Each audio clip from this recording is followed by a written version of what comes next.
संवाद भारत में आप सबका स्वागत है।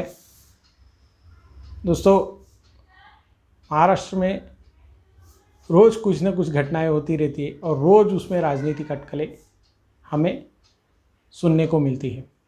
महाराष्ट्र के चाय बिस्कुट पत्रकारों के लिए एक छोटी सी मीटिंग से लेकर बड़ी सी मीटिंग बड़ी घटना होती है और उसके ऊपर चर्चा शुरू हो जाती है कि सरकार टिकेगी, सरकार गिरेगी। फिर वहाँ से सब लोग मिलके संजय राउत जी के घर पे जाते हैं। उनका एक रूटीन जो 10 बजे 9 बजे सुबह का जो बाइट रहता है उसके अलावा एक बाइट ले लेते हैं। वहाँ से एक ऐसा कहा जाता है मीडिया सर्कल में कि वहाँ से उनको जैसे कुत्तों को हड्डी फेंकते वैसे उनको चाय बिस्किट की पैकेट और चाय दी जाती है। वो जो भी हो, वो अपना अपना पेट जो होता है उसका सवाल है। मेरा मुद्दा वो नहीं है दोस्तों। मेरा मुद्दा ये है कि महाराष्ट्र की राजनीति में जो भी होने वाली बैठकें हैं, चर्चा है, भेंटघाट है, उसको जिस तरह से विश्लेषण करना चाहिए, क्या हमारे जो मराठी मीडिया है या हिंदी मीडिया है या अंग्रेज़ी मीडिया है या खुद को पॉलिटिकल पंडित कहने वाले तथाकथित पॉलिटिकल पंडित है, वो क्या वाकई में उसके सच्चे विश्लेषण करते हैं या नहीं? मुझे तो लगता है नहीं करता। आप लोग खुद ये वीडियो देखिए, पूरा देखिए और आप लोग इसको तय कीजिए। दोस्तों, जिस तरह से शरद पवार और नरेंद्र मोदी जी की मीटिंग की कल पूरे दिन भर मीडिया में, खास करके मराठी चाय बिस्कुट पत्रकार के मीडियाओं में चर्चा हुई, वास्तविक तौर पर वैसी उसकी अहमियत खुद नरेंद्र मोदी जी या बीजेपी ने दी नहीं। ये बहुत इम्पॉर्टेंट वाली बात है। दूसरी बात ये क्यों है, मैं आगे की चर्चा में आपको बताऊंगा। दूसरी बात ये कि ऐसा कहा जा रहा था खास करके कि ये जो मीटिंग है ये कॉपरेटिव सहकार क्षेत्र में एक नया मंत्रालय बनाने के बाद कुछ हलचल हुई है एनसीपी में, उसको लेकर है। वो भी हम देखेंगे कि क्या वो वाकई में सही है या गलत है। तीसरी बात ये कि क्या ये मीटिंग सच में शरद पवार जी जिस तरह से उनके मीडिया के दोस्तों को लेकर प्रोजेक्ट कर रहे थे वैसे हुई, या हुई तो कैसे हुई, नहीं हुई तो क्यों नहीं हुई? क्योंकि दोस्तों, इस मीटिंग को जिस तरह से मीडिया दिखा रहा है, मैं जो रीडिंग बिटवीन द लाइन्स देख रहा हूँ, मीटिंग उस तरह से नहीं हुई। ना ही ये मीटिंग महाराष्ट्र में सरकार गिराने को लेकर हुई है, ना ही ये मीटिंग सहकार मंत्रालय को लेकर हुई है। हाँ, ज़रूर ये मीटिंग उस मंत्रालय के आने वाले कुछ या उस मंत्रालय को लेकर हुए कुछ निर्णयों को लेकर ज़रूर हुई है। वो क्या निर्णय है, मैंने एक वीडियो किया था कि भारत सरकार के एक निर्णय से शरद पवार की पार्टी खासा मुसीबत में आई है या टेंशन में आ गई है। ये वीडियो मेरे यूट्यूब चैनल शुरू होने के चौथा वीडियो या तीसरा वीडियो में से। आप लोग मेरे चैनल में अगर स्क्रॉल करोगे तो आपको वो वीडियो मिलेगा। मैं वो वीडियो का लिंक इस कमेंट बॉक्स में या इस वीडियो के साथ मैं आपको अटैच करके दे दूँगा, आप लोग ज़रूर देखिएगा। उसी के आगे चलते हुए एक 2-3 एपिसोड के बाद मैंने एक और वीडियो किया था उद्धव ठाकरे और मोदी जी के बीच में जो मीटिंग हुई थी, उसको भी मैंने ईडी, सीबीआई और एनआईए इसके जांच के चलते हुए वो मीटिंग की पार्श्वभूमि को एक्सप्लेन किया। और दोस्तों, वैसे की वैसे ही एक पूरी व्यूह रचना इस मीटिंग के पीछे भी है, ऐसा मैं मानता हूँ। वो इसलिए अजीत पवार जी के निकटवर्तीय उनके 65 करोड़ के जो कारखाना है उसको ईडी ने जब्त किया है। अनिल देशमुख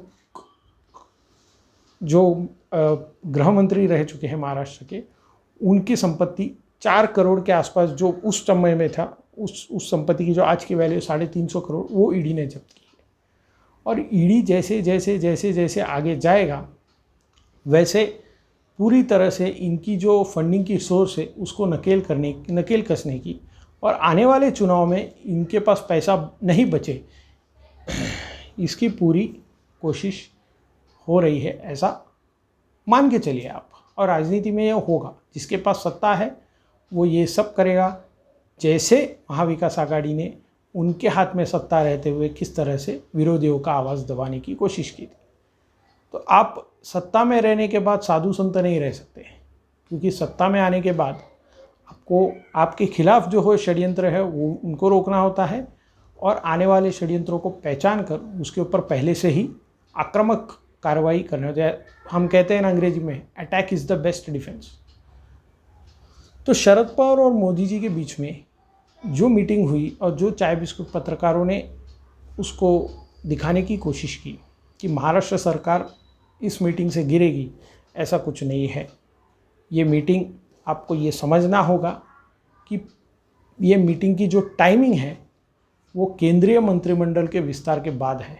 इसका मतलब ये है कि पिछले 18-19 महीनों से 2019 में नवंबर में मोदी जी सरकार बनने से पहले मोदी जी और शरद पवार जी के जो मीटिंग हुई, उसके बाद कई कोशिश की गई।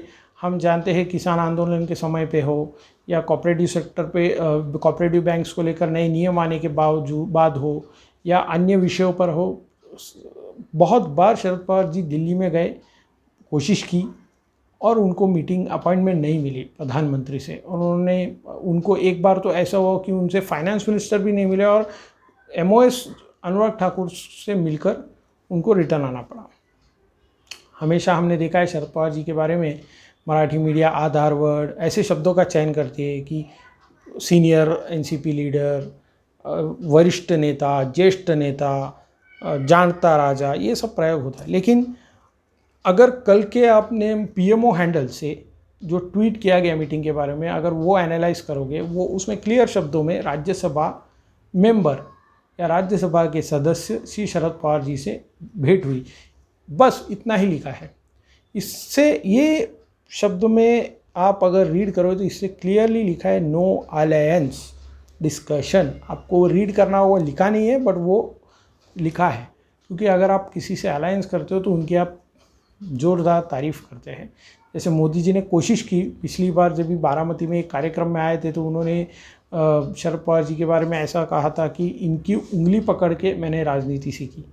जब आप किसी के घर जाते हैं तो स्वाभाविक है उससे उनकी तारीफ़ करते हैं, और जब अलायंस की पॉसिबिलिटी हो तो तारीफ़ करते हैं। तो शायद वो अलायंस की पॉसिबिलिटी मोदी जी ने देखी होगी और उन्होंने मोदी जी की तारीफ़ की, जिसका बाद में राजनीतिक गलियारों में काफ़ी चर्चा भी हुई है उस तारीफ़ को लेकर।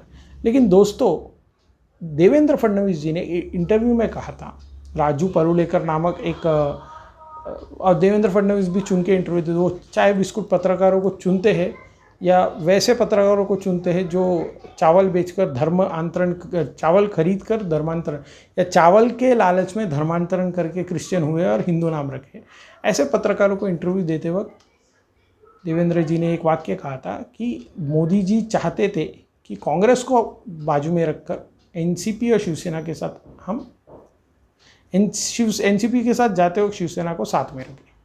तो दोस्तों, ये सारे जो घटनाक्रम मैं इसलिए बता रहा हूँ आपको कि कल जो चर्चा हो रही थी कि NCP के साथ BJP के अलायंस, इससे पहले उद्धव ठाकरे जी मिलने गए तो शिवसेना BJP के अलायंस। देखो, महाराष्ट्र में आप मान के चलिए मोदी जी को या भारतीय जनता पार्टी के जो नेतृत्व कर रहे हैं, आज JP नड्डा जी हो या अमित शाह जी हो, इनको अगर महाराष्ट्र में सत्ता से अगर महाविकास आघाड़ी से बाहर तो ज़्यादा समय नहीं लगेगा। लेकिन वो कोशिश ही नहीं कर रहे, और यही फ्रस्ट्रेशन है इनका कि वो कोशिश नहीं कर रहे, और इनको गिराने भी हो नहीं रहा है, क्योंकि पूरे एक जटिल, जैसे आपने एक धागा देखा होगा जो एक दूसरे के अंदर गुंथा हुआ है, उसको निकालना मुश्किल है, कोई तीसरा चौथा आके वो निकाले तब जाके निकलता है, वैसी कोशिश BJP कर नहीं रही है, क्योंकि ये अंतर्विरोध से बनी हुई सरकार है और भारतीय जनता पार्टी चाह रही है कि इसको तोड़ मरोड़ कर अगर हम सरकार बनाएंगे तो जनमानस में एक प्रतिमा खराब होगी, और ये चाहते हैं कि अगले चुनाव में ये जितनी ज़्यादा देर टिक कर इनके अपने अपने कार्यकर्ताओं को नाराज़ करेंगे, लोगों को नाराज़ करेंगे, उतना BJP को फ़ायदा होगा। ये हो गया एक मुद्दा। दूसरा मुद्दा ये कि सहकार क्षेत्र में मोदी जी एक मंत्रालय बना करके हस्तक्षेप करेंगे। जैसे अरविंद सावंत ने, शिवसेना के नेता, उन्होंने कहा था कल एक बयान में उनको जब पूछा गया, मोदी जी ने शरद पवार जी को बुलाया और उनका सलाह मशवरा लिया, जो चाइना में बॉर्डर में हो रहा है या अन्य, वो डिफेंस मिनिस्टर है, कृषि मंत्रालय। आप देखिए मोदी जी को शरद पवार जितना ही अनुभव है राजनीति में, इनफैक्ट एडमिनिस्ट्रेशन का अनुभव तो शरद पवार जी से ज़्यादा मोदी जी को है, क्योंकि वो 13 साल मुख्यमंत्री रहे एक राज्य के। शरद पवार जी तो 3 साल के ऊपर एक राज्य के मुख्यमंत्री भी नहीं रह सके, ना वो कृषि मंत्री करके कुछ 5 साल के अलावा ऊपर कार्यकाल के अलावा 5 या 2-3 साल उनके पास था, वो नहीं कर सकते। तो एक जगह पे एडमिनिस्ट्रेशन को संभालना, ये मोदी जी का अनुभव ज़्यादा है। वैसे में मोदी जी फिर शरद पवार जी का सलाह लेने, अच्छा चलो सलाह लेने अगर हमने बोला, अगर मुझे किसी का सलाह चाहिए तो मैं उनके पास जाऊंगा, वो बुलवाएंगे क्या? वो एक बात। राजनाथ जी का भी अनुभव प्रशासन में शरद पवार जी इतना ही है, तो क्या राजनाथ जी सलाह देने के लिए शरद पवार जी को बुलाएंगे? ये जो मराठी मीडिया ने एक उपहासात्मक शरद पवार जी की जो प्रतिमा मलिन करने का काम किया है, कि जो वो है नहीं व्यक्तिमत्व, उसको ज़बरदस्ती लोगों में थोपना, ये जो काम किया है, ये शरद पवार जी के जो कद है उसके लिए ही अपमानास्पद है। क्योंकि शरद पवार जी एक ज्येष्ठ नेता है, उनकी राजनीति करने का एक स्टाइल अलग है और वो सक्सेसफुल भी रहे हैं, तोड़ मोड़ की राजनीति के लिए जाने जाते हैं। उनका प्रसक्ति ही या उनकी जो इम्पोर्टेंस ही तब है जब सरकार अस्थिर हो, इसलिए दिल्ली में उनका इम्पोर्टेंस नहीं है। महाराष्ट्र में उनकी इम्पोर्टेंस 2019 के बाद हुई, 14 में भी उनकी, 14 से 19 में भी उनकी फारसा चर्चा नहीं हुई है। तो ऐसे में एक 54 सीट्स वाले, 53 सीट्स वाले पार्टी को आप, पार्टी के नेता को आप विश्व के बड़े नेता, देश के बड़े नेता जिनके 4 सांसद हो, ऐसे प्रोजेक्ट कर कर आप मास लीडर नहीं बना सकते वैसे लोगों में। क्योंकि लोगों के अपनी एक सोच है। जैसे मैं एक सोच रखता हूँ, आप सोच थोपोगे आपके, तो वो वोट में नहीं कन्वर्ट होगा। वो एक बात। दूसरी बात ये कि जब शरद पवार जी और मोदी जी मिले तो राजनीति की चर्चा हुई नहीं। ये जो बाहर आई, संजय राउत जी हो या अन्य लोग हो, ये भी मैं नहीं मानता। राजनीति की चर्चा ज़रूर हुई है, लेकिन वो राजनीति की चर्चा किस बात को लेकर हुई है, किसको ज़रूरत है, ईडी के रेट्स भी किस पे पड़ रहे हैं, कौन गया वहाँ पर, किसको अपॉइंटमेंट चाहिए थी, ये सब सवालों का जवाब जब आप ढूंढने जाओगे तो आपको ये चाय बिस्कुट पत्रकार जो चाय और बिस्कुट में जीते हैं बाहर वालों के, उनके जो फेक करने का जो कोशिश है वो उसका उत्तर मिल जाएगा आपको। जैसे बीच में मैंने एक वीडियो किया था जिसमें मैंने ये एक्सप्लेन किया था कि जब उद्धव ठाकरे जी मोदी जी के मिले, तब भी मैंने ये बोला था कोई संभावना नहीं है सरकार गिरने की। तब आप मेरे वीडियो में जाके देखोगे तो मैं मेरे से एक बहुत कम विश्लेषण होंगे कि आप बड़े से बड़े मराठी पत्रकार है, अशोक वानखड़े जी है, आशीष जादव, इन लोगों ने तो खातरी लायक बोल दिया था, इतना श्योर बोला था कि बीजेपी सेना सरकार बना रही है आने वाले समय में। ये इतना आसान नहीं होता मित्रों। पॉलिटिक्स में कुछ कहना ज़रूर, मतलब अवश्य वो कठिन हो जाता है प्रेडिक्ट करना, लेकिन वो इतना आसान नहीं होता। प्रेडिक्ट करने का एक समय होता है, वो दिखता है, उसके एक संदेशा या एक सिग्नल्स आते रहता है कि ये है, ये है, ये है। तो ये सिग्नल्स अभी नहीं आ रहा है। अभी जो आ रहा है वो पोस्टरिंग है। अलायंस पार्टनर एक मिलके गए मोदी से, दूसरा अलायंस पार्टनर कोशिश कर रहा है कि मिलके रहो और हम दबाव बनाते रहे एक दूसरे पर। और भारतीय जनता पार्टी भी उस खेल का मजा लूट रही है।